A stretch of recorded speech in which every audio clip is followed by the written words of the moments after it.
Assalamualaikum warahmatullahi wabarakatuh. Perkenalkan, nama saya Reza. Saya dari jurusan Ilmu Kelautan angkatan 2020, Fakultas Matematika Ilmu Pengetahuan Alam, Universitas Sriwijaya.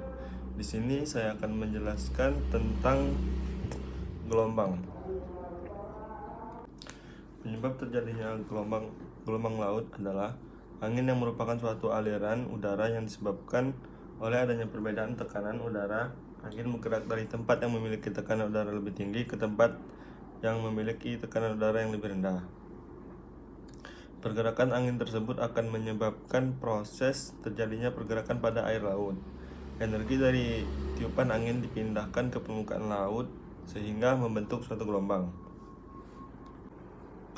Kecepatan angin akan menimbulkan tegangan pada permukaan laut sehingga permukaan air yang semula tenang akan terganggu dan timbul riak gelombang kecil di atas permukaan air laut. Apabila kecepatan angin bertambah, riak tersebut semakin besar, dan apabila angin berhembus terus, akhirnya akan terbentuklah gelombang. Jenis-jenis gelombang ditinjau dari gaya pembangkitnya terdapat 3 jenis, yaitu 1. Gelombang angin, 2. Gelombang pasang surut, 3. Gelombang tsunami. Yang pertama, gelombang angin. Gelombang angin merupakan gelombang yang disebabkan oleh tiupan angin di permukaan laut. Gelombang ini mempunyai periode yang sangat bervariasi, ditinjau dari frekuensi dan kejadiannya. Gelombang angin merupakan gelombang yang paling dominan terjadi di laut. Yang kedua, gelombang pasang surut atau pasut merupakan gelombang yang disebabkan oleh gaya tarik bumi terhadap benda-benda langit. Benda langit yang paling besar pengaruhnya adalah matahari dan bulan. Gelombang pasut atau pasang surut mudah diprediksi karena terjadi secara periodik mengikuti sesuai peredarannya. Yang ketiga, gelombang tsunami. Gelombang yang diakibatkan oleh gempa bumi tektonik, letusan gunung api di dasar laut. Tsunami merupakan gelombang yang sangat besar dan tinggi. Gelombang dapat mencapai lebih dari 10 meter.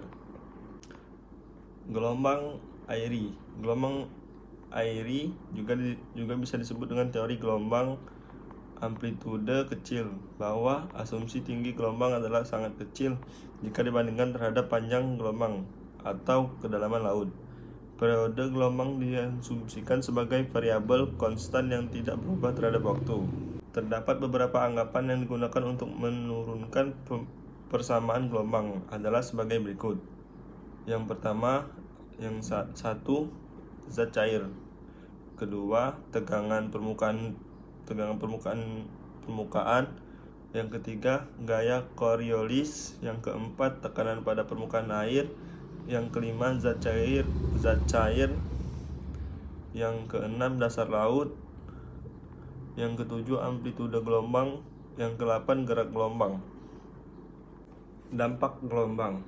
Yang pertama, dampak positif. Dampak positif dari gelombang yaitu 1. Menjaga kestabilan suhu dan iklim dunia melalui permukaan ombak terjadi pertukaran gas. Yang kedua, meningkatkan kemampuan adaptasi dan keanekaragaman makhluk hidup. Yang ketiga, membantu terbentuk dan terjaganya pantai. Yang keempat, menambah luas permukaan laut. Dan dampak negatif dari gelombang yaitu 1. Dapat merusak keanekaragaman hayati laut. Yang kedua, terjadinya perkikisan pantai. Yang ketiga, naiknya air laut. Yang keempat, terjadinya abrasi pantai. Yang kelima, lebar pantai mengalami penyusutan sehingga lahan yang bisa digunakan oleh penduduk pemukiman menyempit. Yang keenam, kemungkinan penduduk dan tambak di sekitar pantai bisa rusak karena tergerus abrasi. Yang ketujuh, rusaknya hutan bakau di sepanjang pantai karena gempuran ombak yang juga didorong oleh angin kencang. Yang terakhir, menghilangnya habitat ikan akibat terkikisnya hutan bakau. Macam-macam gelombang pecah. Yang pertama, surging. Yang kedua, plunging. Yang ketiga, spilling. Yang keempat, coral spilling. Gelombang spilling merupakan gelombang pecah tipe gelombang pecah akan meluruh searah pantai dan lama-kelamaan akan membentuk buih di bibir pantai. Gelombang seperti ini dicirikan dengan kemiringan pantai yang landai Pecahan gelombang jenis ini terjadi bila gelombang menjalar di pantai dengan dasar yang landai. Yang kedua, gelombang plunging. Plunging terjadi apabila kemiringan gelombang dan dasar bertambah. Gelombang akan pecah dan puncak gelombang akan memutar dengan massa air dan puncak gelombang terjun ke depan. Energi gelombang pecah dihancurkan dalam turbulensi. Gelombang pecah tipe plunging, muka gelombang memecah dengan cara bergulung-gulung dan akhirnya akan membentuk buih yang dicirikan dengan adanya limpasan yang ikut di pantai. Yang ketiga, surging. Pecahan jenis ini terjadi bila lereng pantai sangat curam. Pada pecahan jenis ini, puncak gelombang naik seperti akan menghujam ke depan, tetapi kemudian dasar gelombang naik ke atas permukaan pantai sehingga gelombang jatuh dan menghilang. Yang selanjutnya adalah collapsing.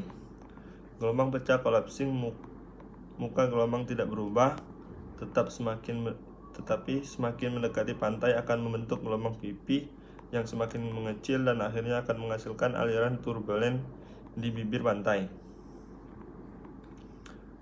Gelombang laut.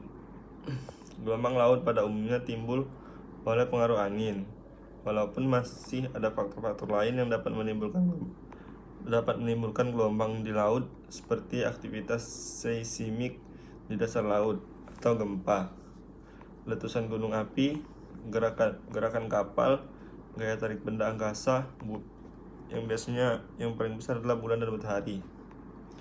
Gelombang laut juga dapat terjadi di lapisan dalam pada bidang antara dari dua lapisan air yang mempunyai densitas berbeda.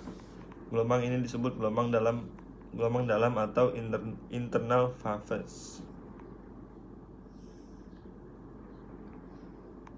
Demikian yang dapat saya sampaikan. Apabila ada kata-kata yang salah atau perkataan saya yang tidak sesuai, saya mohon maaf. Saya akhiri wabillahi taufiq wa hidayah. Wassalamualaikum warahmatullahi wabarakatuh.